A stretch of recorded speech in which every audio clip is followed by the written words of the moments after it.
the Internationalen Blasmusik Kongress here in Neu-Ulm takes place the first time. Yes. What do you think about it, about the concept, organization, the idea? I think the organisation has been absolutely superb. I mean, it's an enormous project to start from nothing, and I think they've done a splendid job. I only hope it goes on in future years, because I think it's great when people can meet and talk and discuss things face to face rather than on the internet. It's much better to meet people. Yeah. Have you seen a couple of things? Did you meet many people? Absolutely, yes, yeah, absolutely. As I say, most of our correspondence is by email these days. But when you meet someone face to face, it's always great to talk in greater depth to people. And I've already met a couple of people who've asked me to write a piece for them, which wouldn't have happened if I hadn't come here. Yeah. Why is it so important to meet face to face? Where we have these digital emails and by phone you can talk with each other. Why is it so important to meet face to face? Well, obviously that was the way it always used to happen, and it's much easier to judge a person's response when you see their face. With an email, sometimes you can't decide whether they're being funny or rude or or whatever. Yeah. And in bigger terms, the thing I like about wind band music in general is that it does bring people together. It's something that brings people together, and we should all be doing more of that. Yeah. What is also fascinating about wind music, it brings people together. What is fascinating about the genre, about the instruments? Why do you like the social thing for me? I think seriously is the most important aspect. The fact that we can do it playing music is an extra bonus. It is sometimes a frustrating medium because every band is a different size and they have different instruments, and as for a composer that's actually quite difficult. It means we spend a lot of our time compromising and trying to make things at the average level for bands. But it's also one of the charming things that every band sounds different, and even from country to country the band sounds they make different band sounds. So it's an endlessly fascinating world, I think. Is that the reason why that you become a composer? Is this a kind of adventure? I don't think I had a reason. Like most careers, you just start out and see where it goes. I had no aim in mind when I started, or grand plan or anything. You just follow the career path that you can follow. Yeah. But why do you compose for wind band? Is it the genre? Is it the group of different instruments? To be pragmatic, it's a genre where they are always looking for new music. I mean, I started out as a violin player, and my first pieces were for orchestra, for symphonic orchestra. But they don't need new music. They've got plenty of great old music to play, and then much of the new music they play I don't like very much.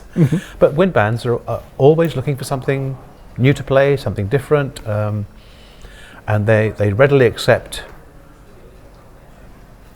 my style of writing and most composers' style of writing, which in orchestral terms is considered to be old-fashioned, really, using normal harmony and normal melody, which is the music I like to write and music that amateur players like to play.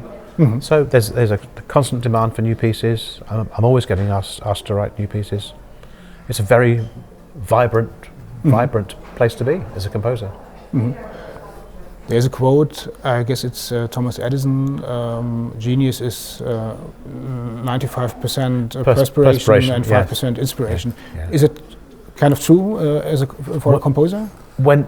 Certainly for me. I mean, I can't speak on behalf of other composers, but whenever someone says to me, and I get asked this question a lot, what was your inspiration? Inspiration is a word I hate to use.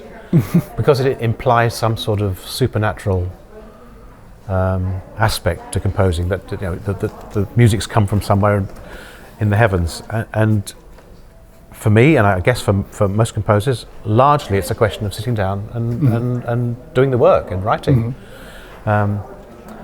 Inspiration, no, I don't like it. It's Edison was right, absolutely right. I think it's about 95% is right. Okay. Yeah. How do you start work? Do you go to your bureau and so now I compose? Yep, absolutely. Yeah. Is it like a 9 to 5 job? It is more or less. Yeah. Okay. But 7 days a week rather rather than 5 days a week. I always start a piece at the beginning. I never try and plan too much, and I don't write little themes and try and join them together. I always start at bar 1 and just see how the music, how I feel the music journey happens. Yeah. Okay. As a journalist, I need a pressure, a deadline when the magazine will be printed. Is it as well? Yeah. Oh yes. Cool for you? Absolutely. And also, I mean, to know that you're writing for this concert or this contest. That if you want an inspiration, that's the inspiration. I'm looking forward to a concert in this great hall or a contest where a brass band is playing. That sort of inspires me to get the piece done for that event. So deadline is good, yeah. Is it possible to write a successful composition? Yes. If, you can't plan it. You can't plan it. You never know when you write a piece whether it's going to be successful or not. I mean, there are plenty of pieces of mine that I like that no one plays, and there are plenty of pieces which I have written and thought that's okay, and lots of people like it. So there's no way you can't. Otherwise, we'd all be music publishers. That would be the dream. You never know. You never know how a piece is going to, how the reaction to a piece is going to be. You never know. Which of your works is the most successful, and for the maybe which piece is most played? Well, I guess I have to go back to pieces like Jubilee Overture and Music for a Festival, which have been around for 30 years now and are still being played. So, because they've been around so long, I think they've been played the most. Yeah. And which piece do you like most? Is there a favorite piece? Normally, I would say no to that, but there are. I don't speak to other composers much about how they work, but when I work, I have an idea how the piece wants to how it wants to be, and 99 times out of 100, it doesn't happen that way. But on the 100th one, the piece turns out how I wanted it to be, and that makes it a favourite of mine. Not because it's necessarily a great piece of music, but because I felt in control of the process. And that happened with Music of the Spheres for me, and that turned out exactly as I wanted. And there's another piece which I wrote later it's a grade 4 piece called Moving Heaven and Earth. And the reason that's a favourite of mine is I think it's very tightly constructed, and there's nothing wasted in it. And I like the way it's been put together. Again, it's a composer's point of view, not necessarily a musician's point of view. Yeah. And is it possible, if you look at a work a few years ago, would you compose it different today? Or would you say, now I would compose it other way? I would. Obviously, things change as you grow older and grow more experienced. I would never go back and change a piece, because that's what it was then, and that's fine. Yes, sure. Sometimes, in terms of instrumentation, I would go back and change things, because I've been doing it for 40 years, and I've learned quite a lot in that time, and I've learned a lot about how to write for wind band.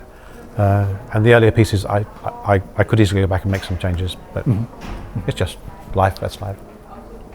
Is a composer still learning every time? Yeah. Are you learning every day for the next work? Absolutely. Yeah.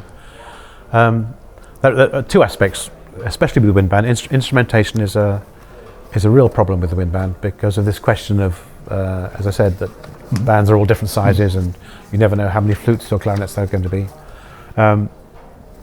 That's the sort of craft of it, and that you can learn. The composing, which you could call the art of it, you're just dependent on